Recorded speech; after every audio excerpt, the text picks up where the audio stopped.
MLA ನಂಜೇಗೌಡರು ಇದು ಮಾಡ್ತಿದ್ದು ನಿಮಗೆಲ್ಲ ಅನುಕೂಲ ಆಗ್ತಿದೆ. ನಂಜೇಗೌಡ್ರಿಗೆ ನೀವೆಲ್ಲ ಸಪೋರ್ಟ್ ಮಾಡ್ತೀರಾ? ಸಪೋರ್ಟ್ ಮಾಡ್ತೀವಿ. ಹೌದಾ?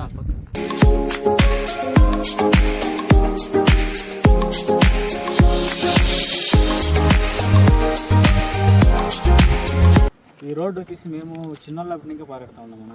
ఇది ముందర వస్తే అంత బెనిఫిట్స్ అంత ఏమి ఉండవు, రోడ్డు అంతా బాగుండవు. ఇప్పుడు రోడ్డు ఉండేదాన్ని ఇంకా ఏమన్నా కొన్ని కావాలంటే ఎమర్జెన్సీ ఫాస్ట్గా పోయి రావచ్చు.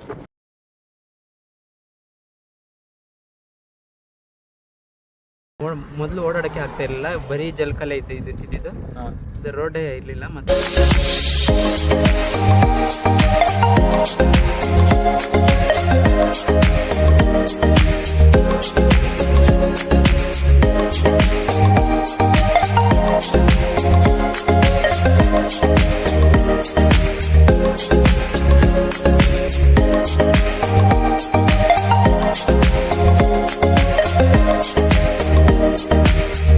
ನಮ್ಮ ಕರ್ನಾಟಕ ಬಾರ್ಡರ್ವರೆಗೂ ಚೆನ್ನಾಗಿದೆ, ಆ ಕಡೆ ಚೆನ್ನಾಗಿದೆ, ಓಡಾಡೋಕ್ಕೆಲ್ಲ ಚೆನ್ನಾಗಿ ಅನುಕೂಲ ಆಗ್ತದೆ. ಚೆನ್ನಾಗಿದೆ.